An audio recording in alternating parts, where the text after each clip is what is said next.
Coucou tout le monde, j'espère que vous allez bien. J'avais envie d'évoquer avec vous l'autonomie. C'est un sujet qui est très important à mes yeux. Euh, J'en ai évoqué un tout petit peu la dernière fois quand on avait parlé. Vous savez, je vous avais parlé des clés que vous pouvez venir chercher. Mais tout simplement parce qu'en fait, une personne qui va vous donner un conseil ou un avis, quel qu'elle soit, que ce soit un thérapeute, que ce soit dans un livre, que ce soit une copine, un parent, peu importe, cette personne va se positionner par rapport à ce qu'elle, elle a vécu dans la situation. Donc, elle va vous dire, ouais, mais moi, il faut que tu réagisses comme ça, il faut que tu fasses ci et ça, etc. Mais c'est simplement parce que la personne qui vous parle, elle utiliserait ses ressources à elle pour agir de cette manière-là. Or que, on est bientôt 9 milliards sur la planète, je crois, je ne sais plus exactement, c'est un moment que je n'ai pas regardé. Et on agit tous d'une autre manière. Personne n'a le même chemin de vie, n'a les mêmes croyances, on a tous des origines différentes, on a tous une éducation différente. Et on ne peut pas prétendre d'avoir la parole impeccable, si je peux la définir comme ça.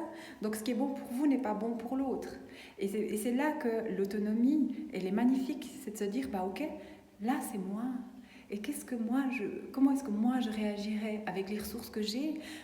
Où est-ce que je peux aller chercher encore d'autres informations, d'autres clés? Mais c'est moi qui décide.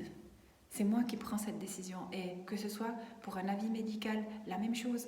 Si un avis médical ne vous correspond pas, prenez-en un deuxième ou un troisième. Si vous changez de cuisine à la maison, vous allez voir plusieurs cuisinistes. Donc faites la même chose. Ayez votre libre arbitre dans n'importe quelle situation. Que ce soit alimentaire, que ce soit comportemental, émotionnel, peu importe. C'est vous que vous devez écouter.